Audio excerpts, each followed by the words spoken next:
आता आपण पाहणार आहोत टॉप 9 राजकीय बातम्या।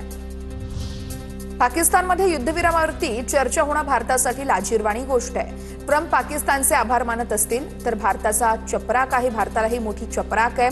संजय राऊत यांची घणाघाती निशाणा करत टीका, तर भारताच्या परराष्ट्र मंत्र्यांनी राजीनामा द्यावा, संजय राऊत आक्रमक। इराणसारखा देश अमेरिकेसारख्या महाशक्तीला शरण गेला नाही, अमेरिकेबाबत जगाला असलेली भीती इराणनं मोडून काढली, ट्रम्प सारख्या राष्ट्रप्रमुखाला धडा शिकवला, संजय राऊत यांचं वक्तव्य। धैर्याचा विजय होतोच, प्रियंका गांधींकडून इराणच्या जनतेचं कौतुक। द्वेष, राग, हिंसा आणि अन्याय कधीच जिंकत नाही, प्रियंका गांधींची प्रतिक्रिया।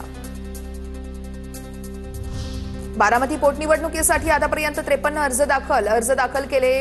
अनेक उमेदवार बारामती बाहेरचे आहेत। करुणा मुंडेंचाही बारामती पोटनिवडणुकीसाठी अर्ज आहे। अर्ज मागे घेण्यासाठी उद्या शेवटचा दिवस आहे। बारामतीत 17 तारखेला प्रचाराला जाणार, महायुतीच्या वतीनं प्रचाराला जाणार भाजपचे प्रदेश अध्यक्ष रवींद्र चव्हाण यांची माहिती। अजित पवार यांच्याकडे बघून सुनेत्र पवार यांना मतदान होणार, रोहित पवार यांचं वक्तव्य। तर काँग्रेससोबत बोलून बारामतीची निवडणूक बिनविरोध करण्यासाठी आम्ही प्रयत्न करत असल्याचंही भाष्य।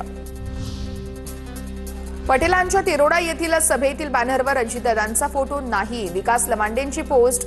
तर तटकरे पटेल यांनी स्वतंत्र असल्याचं दाखवून दिलं, पक्ष ताब्यात घेण्याचे मनसुबे कुठे ना कुठे सतत दिसतायत, लवांडेंची टीका। समरजित घाटगे, रवींद्र चव्हाण यांच्या उपस्थितीमध्ये भाजपात प्रवेश, भाजपच्या प्रदेश कार्यालयामध्ये समरजित घाटगे यांचा पक्षप्रवेश संपन्न। नागपूर शहरामध्ये काँग्रेसमध्ये 12 वर्षांनंतर नेतृत्व बदलाचे संकेत, विद्यमान अध्यक्ष आमदार विकास ठाकरे पद सोडण्याच्या तयारीत। गिरीश पांडव, विशाल मुत्तेमवार तसेच अतुल कोटेचा, प्रशांत धवड यांचं नागपूर काँग्रेस अध्यक्षपदासाठी नाव चर्चेत।